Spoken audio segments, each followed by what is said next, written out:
Hey everyone, this is Fabio and welcome back. Yes, I'm still making videos. It's just that I'm very busy and also I I don't know what's going on here. Maybe I'm losing a bit of my YouTube drive. I'm not making game discussion recently, even though I beat a couple of games.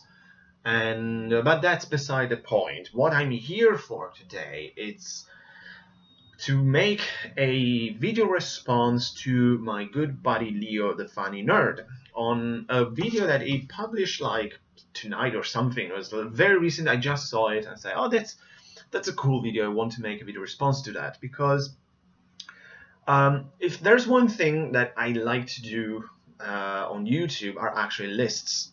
Even though I don't make them constantly, even though I could if I want, but I don't want to because it would be boring after a while because I recently published one. This list by Leo was very fascinating. It's a always interesting topic, so I decided to just being part of the conversation. And it's about the top 10 nagging games on our shelves, which is very, as I said, very interesting because, of course, we're all victim of the backlog curse. So we have this massive backlogs of games that we bought because we were very excited about it, or we heard great things about it, and we really want to play them so much, and then we don't play them for years and years. So we look at our shelves and we see games there for years that we haven't touched yet. It's like, oh, one day I'm going to play you, and it doesn't happen. My most kind of emblematic example was Persona 4 Golden, because I waited years before playing that game. Mainly because Leo was keep making fun of me and say like, you need to play that, you need to play it. And finally, I made up my mind and said, okay, I'm going to play Persona 4 now, even though maybe I wasn't necessarily in the mood for it. I said, but I have to play this. I've waited enough years. And of course, I loved it. But to be honest, I think my approach to this list and to the backlog in general is a bit different from Leo's, but of course it is. We're different. It's I don't. I'm actually very relaxed about it. I mean, obviously, I'm annoyed that I haven't played most of the games I haven't played, of course, but some more than others, okay, of course. But it's not. It's simply because maybe when I had the chance, I wasn't in the mood for that because I don't plan my gaming in advance. Like at the beginning of the year, putting down a list, I'm going to play this and this and this and this. Of course not. And I'm not saying that Leo does that as well, and not at all. I was just saying like, even though these games are not screaming at me, playing, playing, play me, it's more considering that I am, as you know, primarily an JRPG player, of course. I tend to play these games one after the other, but of course, after a while, you will inevitably suffer some RPG fatigue because these games are long for the most part, or at least, even though they're not necessarily 100 hours, even if you play 40 hours of a game, that's 40 hours of your life, considering like busy schedule and everything else. So maybe you play, for example, recently I've played an RPG and currently I'm playing Octopath Traveler on my Switch, and I know that after that I'm not going to play another RPG just because I need to relax a bit, and I'm going to play Shantae on the 3DS to play something completely different. And of course, I've gathered 10 games that I really want to play eventually, and what a shocker! 8 of them are RPGs. What the crap! What a shock! What a surprise, right? Let's just start it because, contrary to Leo, I made a sort of order. It's not very important, but just in a way, as I said, some games I want to play them more than others in this list. It's, of course. And let's start from my number 10 here, which is on the DS, Hotel Dusk Room 215. I'm very, very curious about this game. I already played it for like half an hour or something just to see what it was, and I liked what I played, but then I played something else and I completely forgot about this. And in the grand scheme of things, within this list, this is the game I want to play the least, to be completely honest. But I will, because it's very different from my RPGs. Finally, I'm going to play something different. And I like the style, I like the mood, and I like this genre. Like, it's more of a visual novel kind of game with a mystery story. And I love the style of this. I really want to play this. I really want to like it and play its sort of sequel, because I don't remember how it's called now. But there is another game made by these developers. But Hotel Dusk, definitely want to play this on the DS. The problem with the DS, it's the fact that it's on the DS, and it's kind of hard to go back to the DS for some reasons lately. And there are plenty of games I want to play there. For example, I really want to finish Okami Den, because I really like that. I want to replay Sands of Destruction. I bought Pokemon Mystery Dungeon, and I actually played for a couple of hours, and I'm liking that game. So, a lot of stuff that I need to play on the DS. And there's another one on this list. But again, for some reason, it's one of the consoles I'm dragging my feet the most with, for some reason. Even though I love the DS, there are phenomenal games over there. Next, let's say number 9, but again, let's go number 9. I really, really, really want to get into this series, and this is the first game of it, because I actually played the final game within this series, and I was kind of like, was not the best way to start, let's say, and that is the Valkyria Profile series. But starting with Covenant of the Plume, I think it was a bad idea, because that game is brutally difficult, or at least to me it was. But I'm not saying it was a bad game. Quite the contrary. I love the setting. I like the mood of the game. I love the fact it's a strategy RPG, and it's a pretty good one. But again, I remember being brutally difficult. But I will play it again sometime, but it's not the one on my list. In here, I've decided to put Valkyria Profile Lenneth, the first one in the series. So yes, I own 2 out of 3 games in that. I need to also to procure the Valkyria Profile 2 on the PS2. I don't remember what it's called, like Salambo, I don't know. Salambo, no, it's something else. But I've always been very curious about this. It's one of the most beloved series by Tri-Ace, and I heard so many good things about this. It's a very unique series. It has its cult following. Really want to get into it, and it's on the PSP. It's portable. It's fantastic, and nothing is stopping me, because I'm always very happy to go back to my beloved PSP. I just need to remember that I have this and I want to play it. That's the problem, because last year I played some PSP game. Like, I played Axis Force and I loved it, but I remember, oh yeah, I have to play that game. That's the problem with the PSP. Because there are plenty of fantastic RPGs and other games I want to play on that. And most of the time I just forget and keep playing the Vita, the 3DS, and now I got the Switch. That's going to be this big distraction. So number 8, yes, number 8, this is an interesting one. And it's Final Fantasy X and X-2 HD on the Vita. And I've played, I would say, 99% of Final Fantasy X, but the real one I want to play, it's X-2 actually.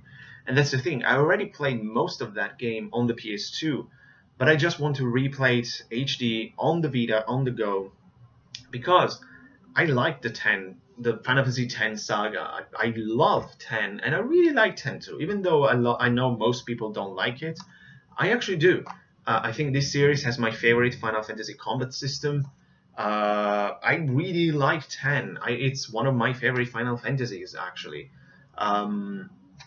So I really want to finish it, and I want to play and finish 10 too. It's just a matter of, like, again, in Final Fantasy X, I just need to beat Sin, but I'm very lazy. For some reason, I haven't done it yet. I don't know why. And by beating Sin, I can finally move to X-2 again, play it and beat it, because I always wanted to. Yeah, so not much else to add about Final Fantasy X. As I said, it's one of my favorite Final Fantasy, and I played most of it. I just need to beat it. Number 7, we got an interesting one. Always been very curious about it, but again, the big difference I would say between me and Leo is that I don't get very hyped for games or whatever. I mean, I'm very, very, very good at keeping the hype train under control. There are exceptions, of course, because hey, no one's perfect. But even like first, I've always been like when this game was announced and was released, I was very interested. But it's not. I was like, oh my god, it's finally here! I cannot wait to play it. And that it exists archive on the beta. The thing that really made me curious about it, it's supposed to be, first of all, it's a new IP from Tri-Ace, so of course I'm curious because I love Tri-Ace. I love the Star Oceans. I really want to like and get into the Valkyrie Profile series, as we talked about it. But what's very curious about this, and also the fact that it's a sort of spiritual successor to the Valkyrie Profile games. Why I haven't played it? It hasn't happened yet. That's the only reason. It's there in the front of my Vita collection, always ready to go. I just need to find the occasion and say, okay, I just need to put my foot down and say, okay, let's play Exodus Archive instead of something else. Next, we got a combo of on the 3DS. Two big games, which are actually the first two games that I bought for the system, together with another one that obviously took precedence, and that was Fire Emblem Awakening.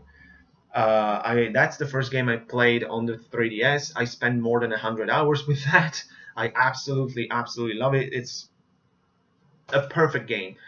But together with Awakening, I also bought these two games, Bravely Default and Zelda: A Link Between Worlds. I really want to play these two games, and it hasn't happened yet for some reason. The interesting thing is, with A Link Between Worlds, I have the feeling that this might become my favorite Zelda of all time, actually. Even though I have Breath of the Wild on standby for my Switch now. Because my favorite Zelda is, for now, I don't want to say is and always will be, because there's this two big ones like this and Breath of the Wild. But of course, for now, my favorite Zelda is of course, A Link to the Past. Easily the best Zelda ever made to me. That's the Zelda perfection to me. But we'll see, because this is a sort of, or it is a sequel to Link to the Past, and cannot wait to play it. Again, I just need to find be in the mood for a Zelda game. That's it. And with Bravely Default, I'm very interested because this is a throwback to old school RPGs by Square Enix. Supposed to have a fantastic job system. The sequel is supposed to be very good. I really want to play it. Again, just need to find the time and the occasion. Number 4, actually. This is an interesting one. We're back to the PSP. Excuse me, but it's sort of like number 4 with another game that I don't own yet. I will have it soon. And it's Tales of Eternia. The other game I'm talking about is Tales of Vesperia. Owning a Switch now, of course, I really want to play Tales of Vesperia. I bought it a couple of days ago, but then my order was cancelled because the vendor decided to change the price or some bullshit like that. So I need to rebuy that game. So in a way, the fact that I will play Tales of Vesperia soon, it's preventing me to play this, but not necessarily, because why not play Eternia first? Because the thing is, I want to play, and I'm really getting into the Tales of series, and I want to play every Tales game in my possession. And for the moment, excluding Tales of Fantasia, which I just need to finish that game actually, this is the only Tales game I have here in London before I'll get Vesperia's. But do I want to play this immediately or should I wait? It's just, again, I know I'm going to play this and probably I'm going to love it. Very curious actually. I don't know if I want to play like a very modern and refined Tales game or one of these old ones which are really different. So I'm just uncertain, but I know I'm going to play it, and probably I'm going to love it, because I'm really getting into the Tales of series. Before getting into the top 3, let's have an honorable mention. Games that are really nagging me. Honorable mention goes to my entire PS4 collection. I barely touch those games. It's embarrassing. I mean, even though I have less than 10 games, and I've seriously played only 3 of them, which is like Tales of Berseria, because I played for around 10-12 hours. Nier Automata played for about 20 hours, and Mass Effect Andromeda, which I think I played for like between 30 to 40 hours, something like that. That's it. I barely touched Fallout 4. I haven't even opened Dragon Quest Heroes. I played, I think, 20 minutes of Dragon Age Inquisition just to see what it is. I mean, I have high hopes that my most anticipated game of the year, which of course is Treasure Cold Steel 4, again, what a shocker, it's the game that's going to make me play the PlayStation 4. And it's in order to do that, it's essential, it's mandatory that I'll move my PS4 from Italy and bring it here to London, because if not, it's not going to happen. And I really, of course, I want to play Cold Steel 3. It's like my most anticipated game of the year, as I said. It's my current favorite series. So I have high hopes for that. So, but I have a lot of work ahead of me with the PS4, because not only I had games in my collection, even though it's not very big, but there are, I know, at least 50 games I want to play on the PS4. But for some reason, I'm really indifferent towards that console because it's not portable. That's the big deal, and that's why I'm pissed at. I 100% understand, but it really bothers me that Falcom moved Cold Steel from the Vita to the PlayStation 4 exclusively. I really hope that they'll re-release the games on the Switch one day. I don't know. I mean, it makes sense financially, but we'll see.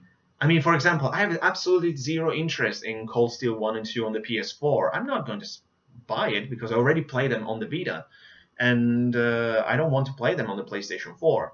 If I want to replay it, I replay it on the Vita, which I kind of want to do it. I really want to replay Cold Steel 2, but it's such a long game. Oh my god. Even though I absolutely love it.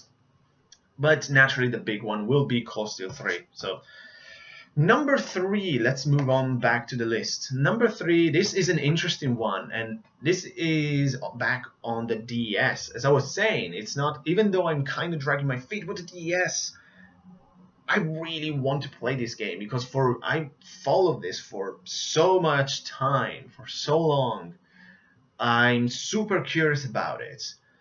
I really want this game to be amazing, epic. It looks like that, but I don't know what's stopping me. I know I'm going to play eventually, but again, I have a feeling this is a huge game of epic proportions. And that is Infinite Space. For what I understand, this game is a sort of tribute to Japanese sci-fi movies from the 70s and 80s and all of that, which sounds amazing. I just need to find the right moment to play this. I heard some, I don't want to say mixed opinion, because who was it? Oh my god, it was a long time ago. Maybe T.G. Apuleius, I want to say it, who played this game and say it's good, but there are issues with it, like, I don't know, like a sort of difficulty spike or something. But like you can build your spaceship, you can have a huge armada. I'm guessing there is an amazing story here. I don't know. It's probably the DS game I want to play the most, but for some reason I'm really dragging my feet with this. It someday will happen, but I really need to be in the mood, and I really pray to God this game is good, because I remember like I followed this game for a long time on Amazon because it was expensive, but all of a sudden the price dropped. It was like £20 and I bought it. I was like, yes, finally I got Infinite Space, and it's just sitting there on the shelf for years now. So it's kind of ridiculous, but I'm super curious. I really want to play it. I just need to find the right moment. Number two, I don't know what was that. Number 2, we're back on the Vita, and I'm very curious about this. I really want to play it. I don't know why it hasn't happened yet, but it will happen eventually. Utaware Rumono, Mask of Deception, because it's the sequel. It's the Mask of Truth or something. Of course, I have made a video in a long time, and now you got the siren. One element that really sold me with this game, of course, was listening to Alex return to Mother Base just praising this like the second coming of Jesus, basically. And because I really trust his opinion and suggestions, I really try to look for this. I already mentioned the story, like I saw it on PlayAsia, I bought it, but then for some, like without telling me anything, my order was canceling because my bank blocked my card because they thought I was, I don't know, like they were very suspicious about this shady website called PlayAsia. And like I have to call them and they say, "Oh, what is this PlayAsia? We blocked your card because it sounded weird." I mean, well, thanks for doing whatever you want with my credit card. I don't know, like what would you think it is? Like a pedophile or something? It's just a sort of Amazon kind of thing. And after like I managed to unblock my card, of course, the game was completely gone from PlayAsia. The thing is, obviously, because I want to play this on the Vita, I have no intention of touching the PS4 ones. I hope the sequel is on the Vita as well. I have no idea now. So I just resigned myself. I said, okay, I'm not going to play this game, I guess. And then I went to Glasgow for a conference. I found this really interesting like independent video game store, and on a good Vita shelf, there it is in the middle, Utawaru Mono. So I snagged the game, bought it for what was it, like £20 or something, and here it is. I just need to find a moment to play it. I think it's a mix between a visual novel and a strategy RPG. There is a sequel, there is an anime. I mean, I'm really curious about this, and I will definitely play it sooner or later. I don't know when, I don't know how, but it will happen. But I'm really, again, it's maybe it is the game on the Vita that I want to play the most at the moment, but I don't know when it's going to happen. And my number one, I constantly, every time I finish, I'm playing a game, I always thinking, okay, I'm going to play this next. I'm going to play this next, and it hasn't happened yet, and it's kind of bugging me. In a way, this is the only game that is actually nagging me for real, because for what I heard, this is one of the best RPGs on the 3DS. And it's supposed to be an excellent game, and I really want to play it. It hasn't happened yet, simply because at the moment of truth, when it's like, okay, let's play something new, there's this game, let's play this other one. I don't know, I'm just teasing myself. It's my new Persona 4, basically, and that it's Stella Glow. I want to play this game so badly, but it hasn't happened yet. I don't know why. I know I'm going to love it. I know it's going to be great. It just needs to happen. I don't know what else to say. But this is definitely, within my entire collection here in London, the game I want to play the most. And for some reasons, I haven't still. I hope to play this year eventually. I don't know if it's going to happen, of course, because nothing is certain now with my games, but I want to play that game so badly. We'll see, but these are my top 10 games plus a honorable mention that are nagging me from the shelf. I'll definitely leave Leo's videos in the description below. Definitely check it out if you haven't, but I highly recommend, of course, Leo's channel, that goes without saying. And just do video responses or leave comments on this list and on Leo's list. What are games that are nagging you from the shelves? Games that you're supposed to be playing but you haven't for whatever reasons. Could be something as weird as me. It's just like I need to be in the right mood to play a certain game, or it's just that because I constantly play RPGs, I cannot play 20 RPGs in a year because I'm probably going to be crazy. So that's it. Definitely, as I said, let me know what you think. Thanks so much for watching, guys. I'll see you next time, and take care.